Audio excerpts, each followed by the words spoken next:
Bonjour à tous, c'est Jean-Luc O sur sa chaîne YouTube. Aujourd'hui, nous allons parler du deuxième épisode de la série L'Europe sort de l'histoire.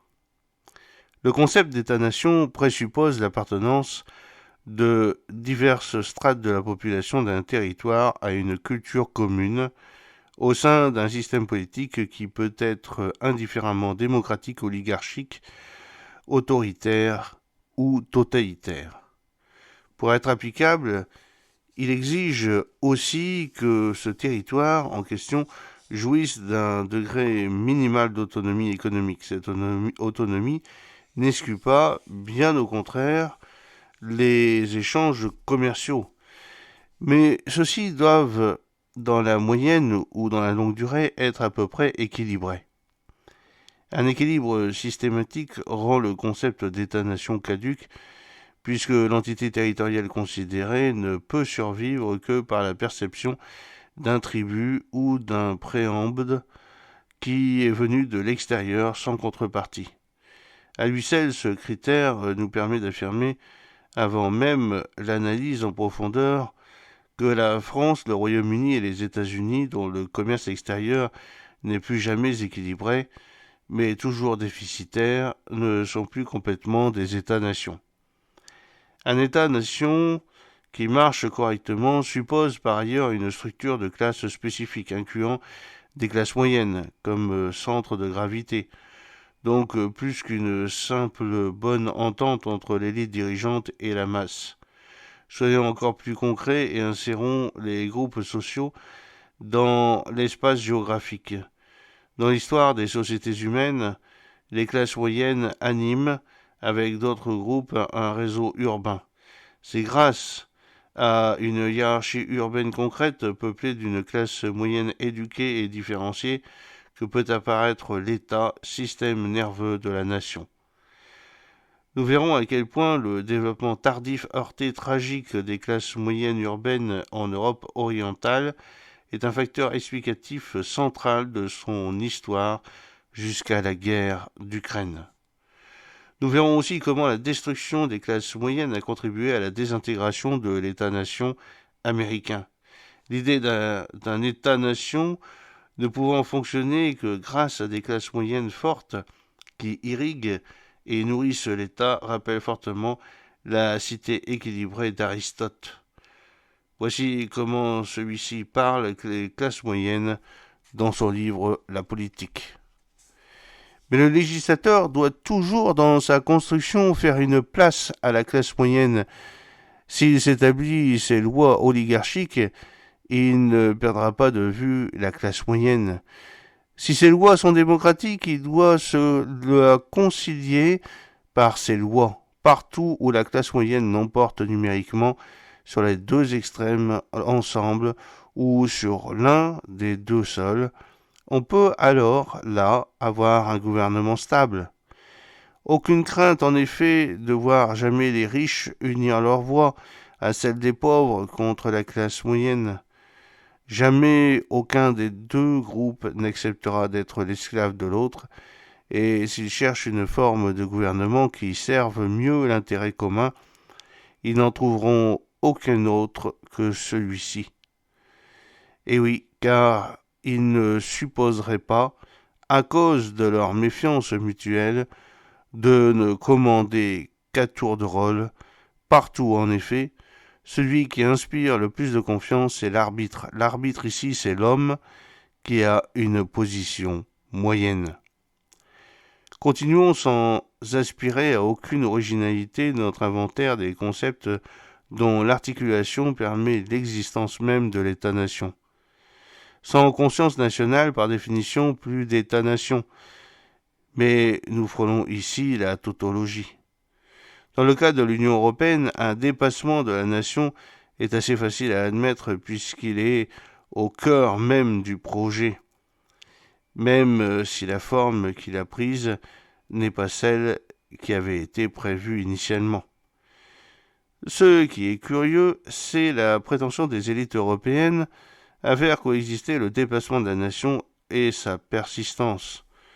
Dans le cas des États-Unis, aucun dépassement de la nation n'est officiellement projeté.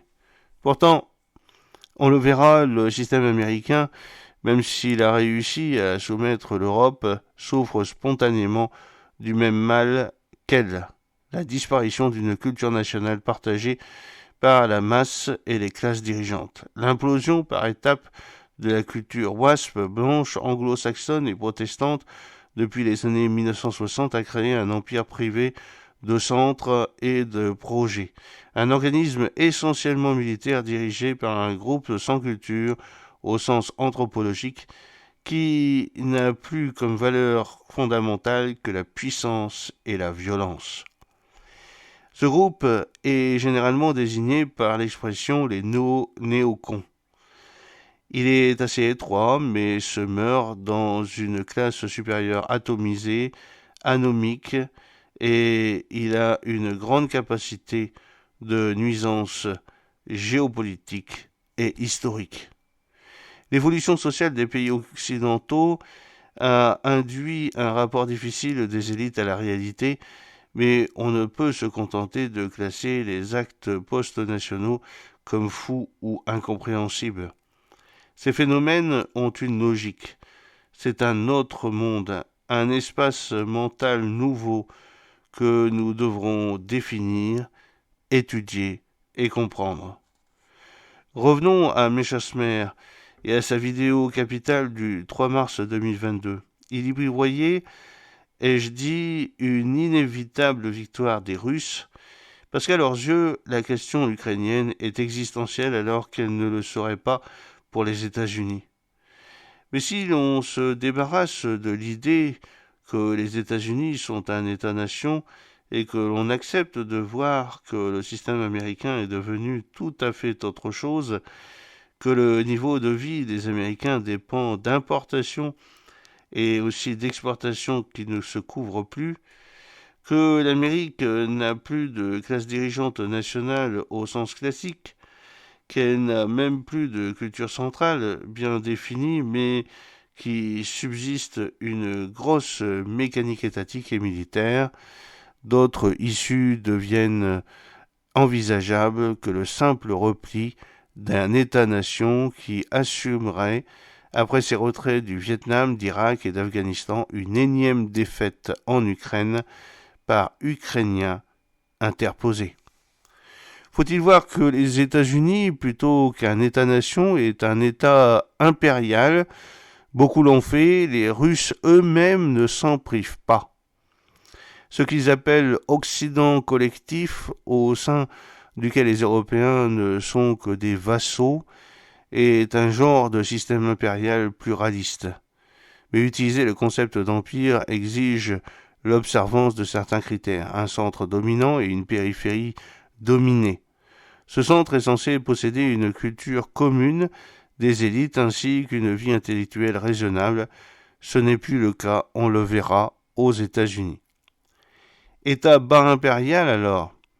Le parallèle entre les États-Unis et la Rome de l'Antiquité a de quoi séduire.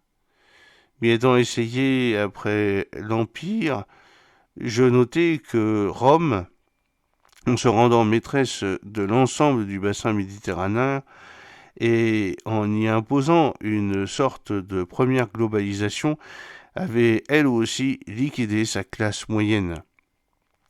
L'afflux massif en Italie de blé, de produits manufacturés et d'esclaves y avait détruit la paysannerie et l'artisanat d'une manière qui n'est pas sans rappeler celle dont la classe ouvrière américaine a succombé à l'afflux de produits chinois.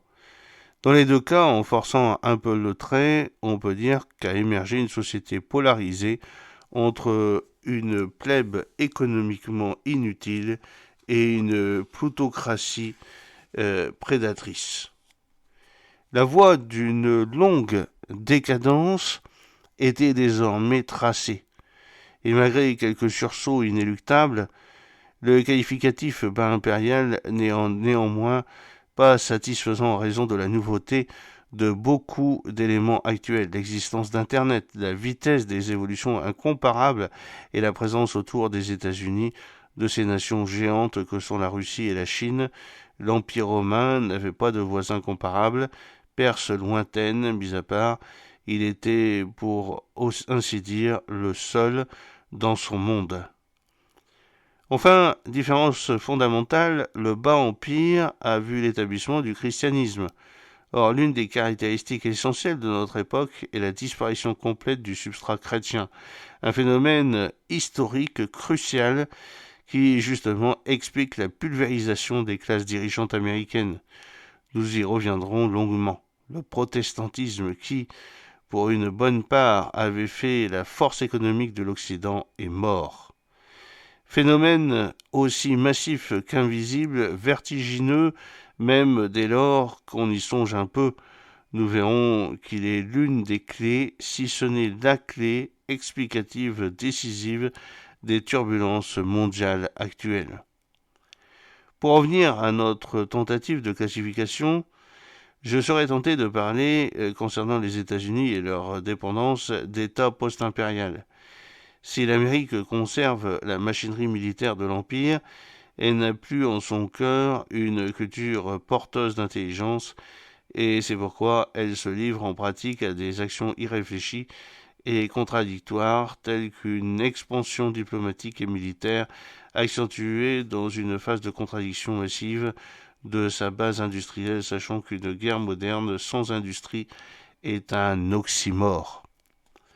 J'observe depuis 2002 l'évolution des États-Unis. J'avais alors espéré qu'ils reviendraient à une forme d'État-nation géant, ce qu'ils étaient dans leur phase impériale positive des années 1945-1990 face à l'Union soviétique. Je dois aujourd'hui, actant la mort du protestantisme, admettre que cette réviviscence est impossible, ce qui ne fait au fond que vérifier un phénomène historique assez général, la non-réversibilité de la plupart des processus fondamentaux.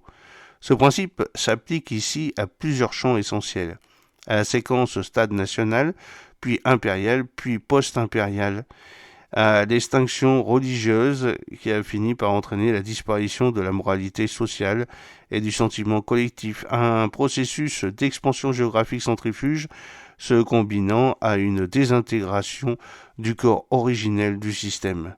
La hausse de la mortalité américaine, spécifiquement dans les États de l'intérieur républicain ou trumpistes, au moment même où des centaines de milliards de dollars courent vers Kiev, est caractéristique de ce processus. Dans la chute finale en 1976 et après l'Empire en 2002, deux livres qui spéculaient sur des effondrements systémiques à venir, il y avait eu des représentations rationalistes de l'histoire humaine et de l'activité des États.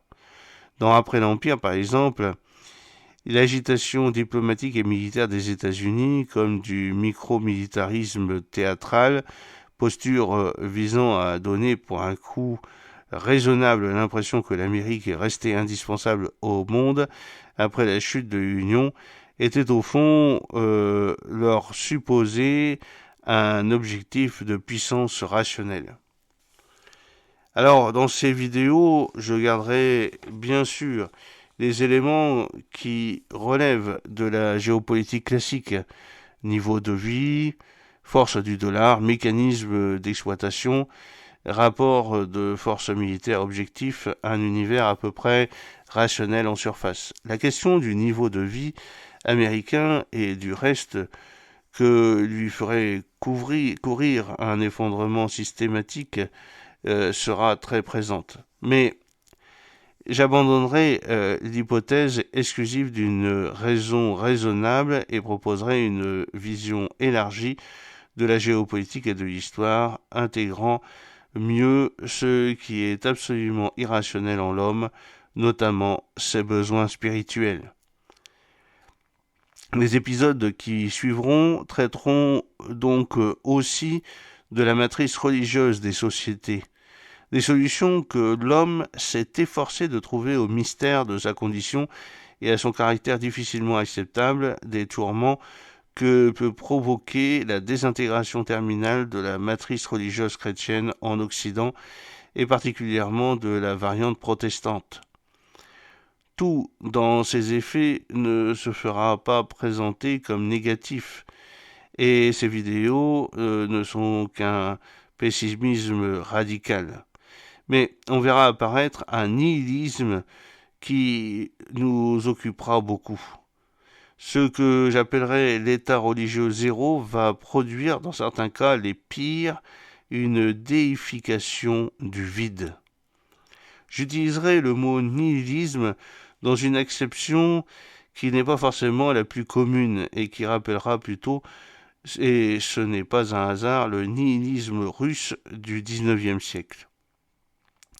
C'est sur une base nihiliste que l'Amérique et l'Ukraine se sont associés, même si ces deux nihilismes résultent concrètement de dynamiques assez différentes. Le nihilisme, tel que je l'entends, comporte deux dimensions fondamentales. La plus visible est la dimension physique, une pulsion de destruction des choses et des hommes, notion parfois très utile quand on étudie la guerre. La seconde dimension est conceptuelle, mais non moins essentielle. Surtout lorsqu'on réfléchit au destin des sociétés, au caractère réversible ou non de leur destin. Le nihilisme rend alors irrésistiblement à détruire la notion même de vérité, à interdire toute description raisonnable du monde. Cette seconde dimension rejoint d'une certaine manière l'acception la plus commune du mot, qui le définit comme un amoralisme découlant d'une absence de vertu et de valeur. Ayant un tempérament scientifique, j'ai beaucoup de mal à distinguer les deux couples qui forment le bien et le mal, le vrai et le faux, et à mes yeux, ces paires conceptuelles se confondent. Deux mentalités se trouvent ainsi confrontées. D'un côté, le réalisme stratégique des États-nations, de l'autre, la mentalité post-impériale, émanation d'un empire en désintégration. Aucune des deux ne saisit toute la réalité, puisque la première n'a pas compris que l'Occident n'était plus constitué d'États-nations, qu'il est devenu autre chose et que la seconde est devenue imperméable à l'idée de souveraineté nationale. Mais les prises sur la réalité de l'une et de l'autre ne sont pas équivalentes et l'asymétrie joue en faveur de la Russie. Comme l'a montré Adam Ferguson, homme des Lumières écossaises, dans son essai Of the History of Civil Society, 1767, les groupes humains n'existent pas en eux-mêmes, mais toujours par rapport à d'autres groupes humains équivalents. Sur la plus minuscule et la plus lointaine des îles, explique-t-il, pour peu qu'elles soient habitées, on trouvera toujours deux groupes humains qui se font face. La pluralité des systèmes sociaux est consubstantielle à l'humanité et ces systèmes s'organisent les uns contre les autres.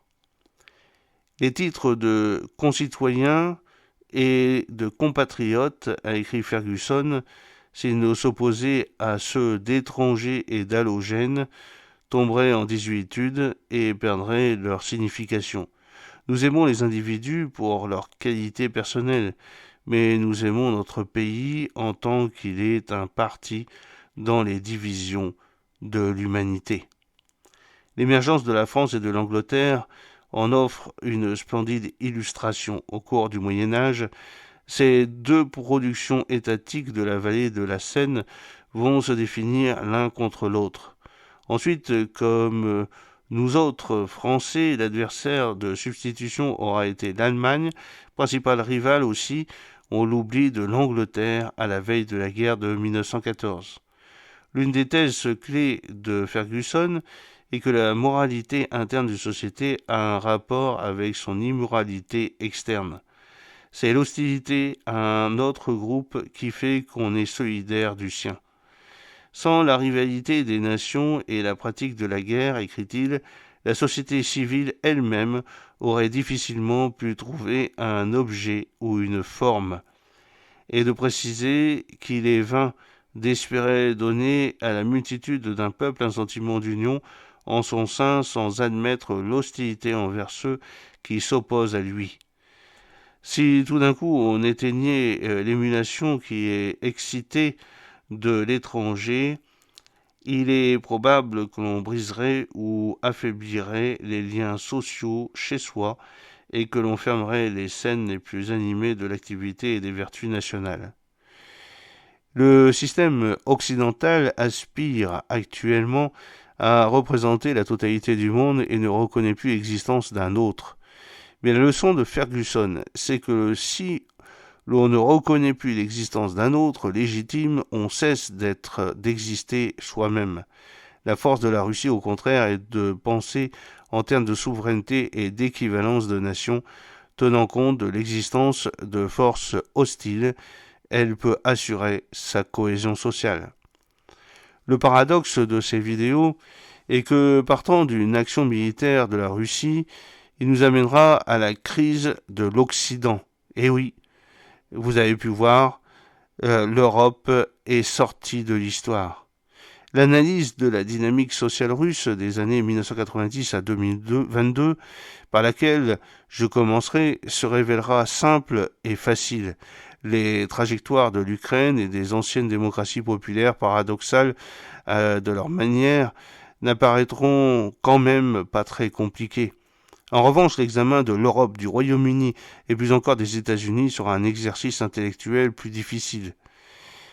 Nous devons alors affronter illusions, reflets et mirages avant de pénétrer la réalité de ce qui ressemble de plus en plus à un trou noir.